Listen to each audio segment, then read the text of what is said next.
So guys இன்றைக்கும் எப்பவும் போல் நம்ம சிக்ஸ் ஆக்டிவாக தாங்க இருக்குது. இருந்தாலும் இன்றைக்கி ஒரு சின்ன மெடிசன் டிப்ஸ் ஒன்று பார்த்துருவோம் வாங்க. வீக்லி ஒன்ஸ் நம்ம அதுக்கு பார்த்திங்கன்னா சின்ன வெங்காயம் கொடுக்கணுங்க. எதுக்குன்னு கேட்டிங்கன்னா அதில் ஆன்டிபயோட்டிக் அதிகமாக இருக்குங்க. அதாவது இம்யூன் சிஸ்டமை நல்லா பூஸ்டப் பண்ணுங்க. வீக்லி ஒன்ஸ் கண்டிப்பாக கொடுக்கணுங்க. ஏன்னா அதை ரிங்கில் போட்டு வளர்த்துறேங்க. அதனால் வெளியே பச்சைகளை மேயறதுக்கும் உள்ள ரிங்கில் இருக்கிறதுக்கும் டிஃப்ரென்ஸ் இருக்குது இல்லைங்க. அதனால நான் கண்டிப்பாக வீக்லி ஒன்ஸ் சின்ன வெங்காயம் கொடுத்துருவேங்க. சரி வாங்க இப்போ வீடியோக்குள்ளே போகலாம். ரெயின் சீசன் வேறு ஆரம்பிச்சிருச்சுங்க.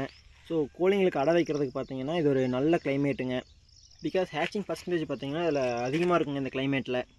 அதனால் மணல் கொஞ்சம் எடுத்து போயிடலாம் வீட்டுக்கு, நம்ம அடை வைக்கிற அன்னைக்கு யூஸ் ஆகுமேன்னு சொல்லிட்டு கொஞ்சம் எடுத்துக்கிட்டேங்க. இந்த மந்த்துக்கு போதுங்க, இந்த அளவுக்கு ஃபில் பண்ணிட்டேன். கேப் கிடைக்கும்போது எடுத்துக்கலாங்க. இன்னும் போன வீடியோவில் பார்த்தீங்கன்னா நான் எப்படி என் சிக்ஸுக்கு ஃபீட் பண்ணுறேன்னு சொல்லிட்டு ஒரு வீடியோ போஸ்ட் பண்ணியிருக்கிறேங்க. பார்க்காதவங்க பாருங்கள். நெக்ஸ்ட் வீடியோ பார்த்தீங்கன்னா நம்ம கோழிங்களுக்கு அடை வைக்கிறதாங்க. சீக்கிரமே பார்த்தீங்கன்னா நான் எப்படி அடை வைக்கிறேன்னு சொல்லிட்டு ஒரு வீடியோ மேக் பண்ணுறேங்க. அண்ட் தேங்க்ஸ் ஃபார் வாட்சிங் கைஸ்.